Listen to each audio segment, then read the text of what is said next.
Hello everyone, welcome back to another Borderlands 4 build video. Today, we've got another Amon build, and this time, this is the Doomfist Amon melee build with his red tree.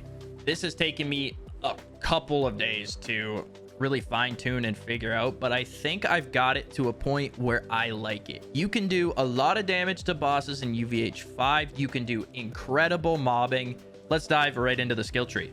So we're going to actually utilize points in every tree. It's a little weird, but just bear with me on this one. All right. So we're going to start in the red tree.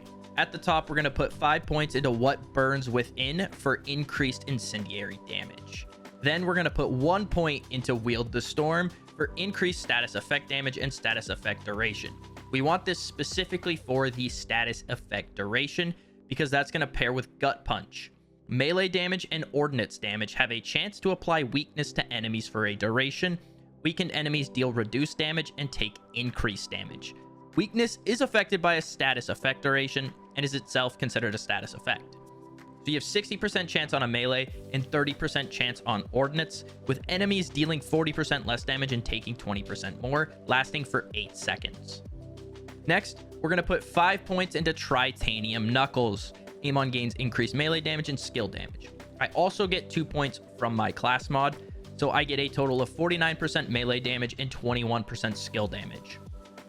Then we're going to put 1 point into Forged in Steel. Amon becomes immune to all damage for a brief duration whenever he activates a Forge skill. His Forge skill is the hold action skill. It's not called an action skill, it's called his Forge skill. His action skill is on this, in this instance, the fist. That's just how it's explained. So now we're going to move to the bottom left branch where the main portion of our damage is going to come from. Berserk is the first pass that we're going to put 5 points into. Whenever Amon activates his Forge skill, he becomes Berserk for a duration, gaining slow immunity and bonus cryo damage with gun and melee damage. This is 30% bonus damage for 15 seconds. That pairs with There Is Only Red, which is a kill skill.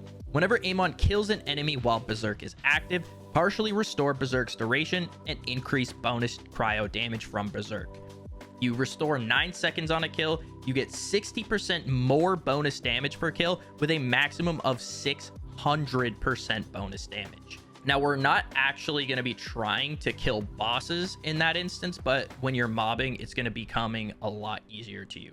Then we're going to put 2 points into Brimming Vigor. Amon gains increased maximum health capacity and deals increased melee damage the more full his health is.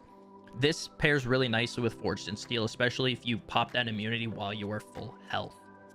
And then finally, we have 3 points into My Touch is Death. Whenever Amon deals melee damage, there is a chance to activate kill skills. I get 2 points from my class mod as well, giving this a 40% chance on melee damage. This is how we're going to be doing a lot of our activations for There Is Only Red to get that up to its max stacking of, I believe it is 10 stacks. I have not seen it go above that. That's just where I've seen it cap out. Then we're going to take Horcleave as our capstone. Molten Slam is now Horcleave. Press and hold action skill to swing a massive Forge Axe, launching a Forge Wave that deals cryo melee damage and freezes enemies it passes through. Enemies killed by Horcleave cause a detonation, dealing cryo damage. This we're basically only using to activate our Forge skill, so we proc Berserk as well as Forged in Steel. Now we're moving into the middle tree. We're going to take the 5 points into the Fray. Amon gains increased damage dealt and damage reduction based on the distance from the enemy. The closer the enemy, the greater the bonus. Because this is a melee build, we're going to be consistently up close to enemies, so this is going to be active a lot. You get 25% more damage and 50% damage reduction when you're in close range to enemies. So you can really tank that if you add that with Forged in Steel. We're going to take the augment from this tree, Force of Nature. This is how we're also going to be dealing a lot of damage, because while Onslaughter is active, gun damage dealt to enemies will prime them for a duration and will detonate when they die or are damaged by a Forge skill, dealing incendiary damage to nearby enemies. Detonations can also be caused by melee attack damage, but deal less damage. The detonation is 100% of the gun damage dealt, which lasts, the prime duration lasts for 10 seconds, and then melee detonation is 50% with a max of 10 prime stacks. Finally, for the last bit of the red tree, we're going to put 3 points into Maiming Strike. Gun critical hits have a chance to apply weakness for a duration. Again, this pairs with this, so we have just as many opportunities to apply weakness as possible. Now we're going to move into the green tree. We're going to put 5 points into Cast Iron for Forge skill cooldown rate and gun handling. We just want the Forge skill cooldown rate basically on this. And then we're going to put 5 points into Destruction Engine, so we get increased Forge skill damage and detonation damage. And then for our final 3 points, we're going to put 3 points into Wrath of Nature for increased status effect application chance and cryo effectiveness for the weakness. And this effect is doubled while our action skill is active. Now let's look at the specialization. We're going to put 10 points into Sharpshooter so we can unlock Daredevil, as we pair 20 points into Runner. So the 4 passive skills that you want to have in this build are going to be Bare Arms, so melee damage now benefits from increases to gun damage. Now with Caffeine to reduce action skill cooldown whenever a rep kit is activated. This is going to allow us to bypass the action skill cooldown. It's not going to work on the Forge skill. I wish it did. That's one problem that I've noticed with Amon. But we're going to use this so we can always have our action skill up or have a very little wait time. Then we're going to have I Am a Gun, so our action skill damage now benefits from increases to gun damage.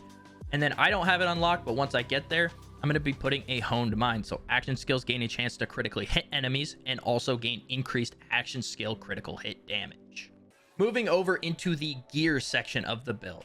For your mobbing weapon, you're going to want to use the Hot Slugger because it can benefit so much from Berserk. You're going to be able to do a ridiculous amount of damage once you get it ramped up. And it's also going to help you in the early stages to get enough damage dealt to enemies. So you can either melee them or you can just shoot them twice. Now, the other important gun in this build, which is going to be the main portion that we use for our bossing, is a Vladoff weapon with a taser. The reason we want a taser is because we're going to pop our action skill and then shoot the taser into the enemy, so it is consistently stacking that prime to 10. So anytime we punch with our action skill active, or when we use our Forge skill, it will constantly have that 10 stacks of prime, so the detonation occurs and it gets the most amount of damage on top of it. If you can find a legendary weapon or a high magazine weapon that has taser as well for the most amount of taser damage, that would be the most beneficial to this build. But you need one with taser so you can consistently apply that prime. If you don't have a taser weapon, a fast firing high magazine weapon like the Lucian's Flank, for example, would also work, so you can consistently be shooting the gun and proccing those prime stacks. Now, for the rep kit, you want to use the Triple Bypass. This will pair with our Specialization passive, now with Caffeine, so we can pop our rep kit 3 times and basically negate our action skill cooldown. And this always has a 30% chance to replenish on a kill. For Ordnance, I'm going with the Slippy because of the ability to utilize melee damage, as well as I think it counts for Ordnance damage on top of that. So when you throw the Slippy, it gives you not only a chance to apply weakness, but it also gives you a chance to activate all of your kill skills with My Touch is Death, because that is melee damage and it can activate all of your kill skills, which will help you build up the Berserk stacks faster. For the class mod, the best one that I've found so far is Outlaw, because it gives you points into not only melee damage, but also more chance to activate your kill skills. If you can get really good passives on it to increase melee damage or increase damage dealt or damage reduction like I have on here, that will be the best for you.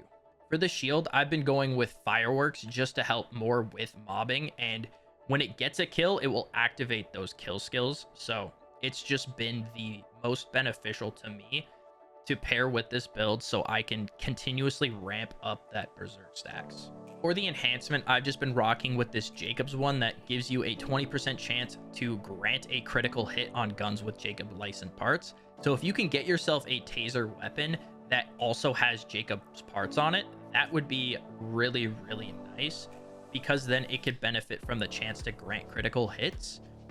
And if you can get it with gun critical hit damage, that would be even better. For the firmware, I've been going with Action Fist at 3, so we get a 15% increase to melee damage, a 10% increase to action skill damage, and then on a melee kill, our action skill damage is increased again by 25% for 8 seconds. The first two are the big ones that you want. And then Real Big Fist would be 2 points there as well to really help out. So you can get 15% more melee damage and then an additional 25% on top of that. You do not need to go 3 there. And then you could probably go with Googe FC for more action skill cooldown rate. So how this works, if I'm going to go into a bossing fight, what I'm going to do is I'm going to pop my action skill, spray my taser, throw my whore cleave, throw slippies so I'm immune to it, and then just keep going in and punching because I will have that immunity to my slippies. And then just keep punching away. And then once that starts to run out, once your tasers run out, you just start going again. And then you can continue to just punch. And then pop your rep kits to get that action skill back. Boom, you have your action skill, pop your tasers again. And just keep doing this over and over again. The biggest problem that I've found with this build is purely the tracking on the melee. Some bosses just have the worst tracking possible, and if you aren't looking at an enemy, you'll just stand there doing this with your fist. So that's been my biggest problem with this build, and honestly my biggest issue with Amon in general is melee registration is super goofy, but when it works, it works. There's some bosses, flying bosses, you can actually still hit because the rocket punch will track to them. The issue is just getting it to track to them sometimes. And then there's also the chance that you could just completely whiff. Other than that, this build works really, really well, even in UVH5.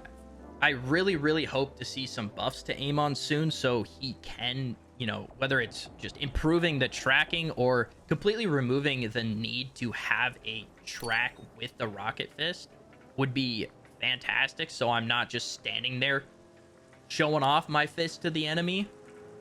I don't know what they're gonna do. I just hope they do buff Amon in that regard so he is more consistent with melee damage. I know Rafa struggles with that too, but we'll have to wait and see. For now, this build is really fun and it works, so if you want to try it out, please do. Please let me know what you think of it down in the comments. Thank you guys so much for making it to the end of the video. If you guys want to come hang out with me and, you know, theorize these builds and try these things out, make sure to pop on over to Twitch. We stream 5 days a week during the week, 10 a.m. to whenever I feel like getting off that day. But again, yeah, appreciate you guys making it to the end of the video. Hope you guys have a great rest of your day. We'll see you guys in the next one. Peace.